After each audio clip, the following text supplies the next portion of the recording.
voted for death. Watch this from Good Morning America, and then we're going to talk to someone who sat on the jury. By a show of hands, who voted to give Jodi Arias the death penalty? All three of you. Why? Because the state proved their case. It was premeditated.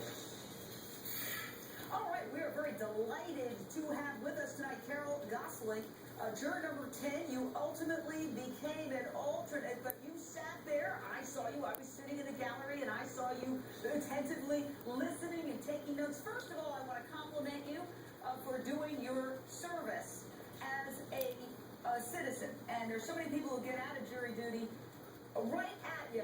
Salute that you did this and you devoted so many months of your life to this case. I applaud you for that. And in fact, I think our expert panel, everybody, we should applaud you for doing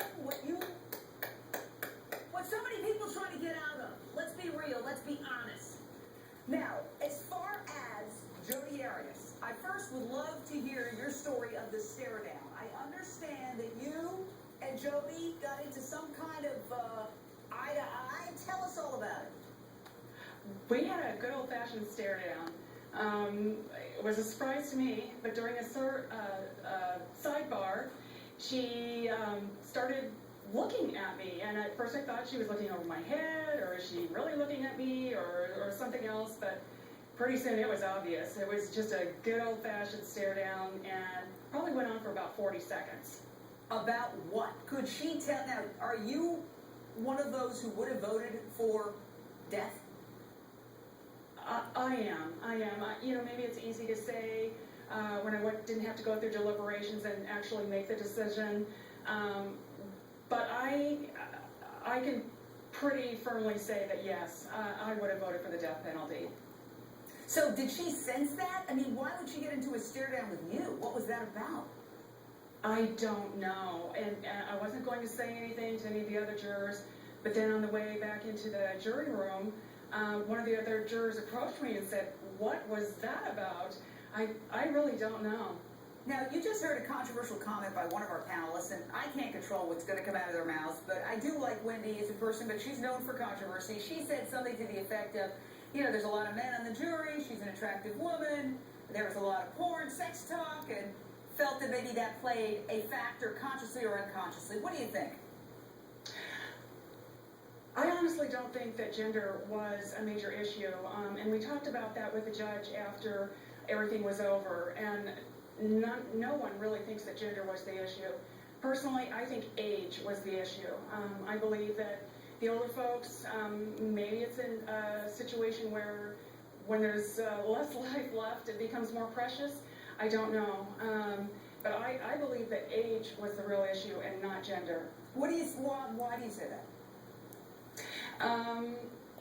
I do in fact know who voted which way.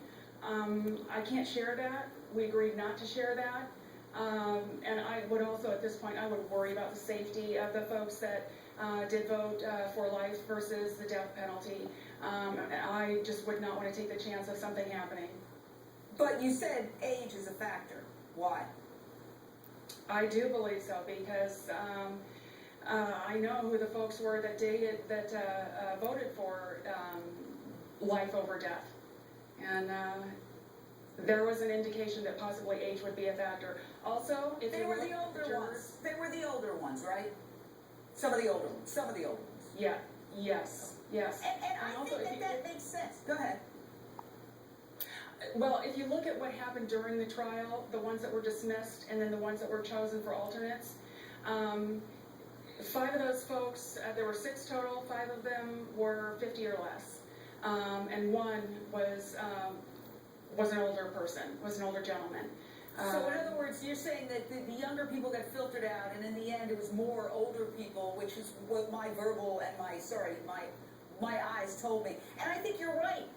Carol, I think that older people probably reacted with a lot more shock to the sex tapes. The younger people, and I always include myself in that category, even though I may not, maybe I shouldn't, but these days we hear everything and nothing shocks us. But for older folks, some of that language might have really been a lot more shocking. they're not sitting around watching MTV videos and on YouTube seeing all the hypersexuality. So for them, what went on, the content might have made them more upset than the younger people who might have said, well, that's no excuse, look, right? Not to say that they said it was an excuse, but it may have hit them in the gut in a different way. Stay right there, Carol. We love hearing what you have to say. Coming up, another story that reminds us of the Jodi Arias case, a drunken argument this time and a fatal shot.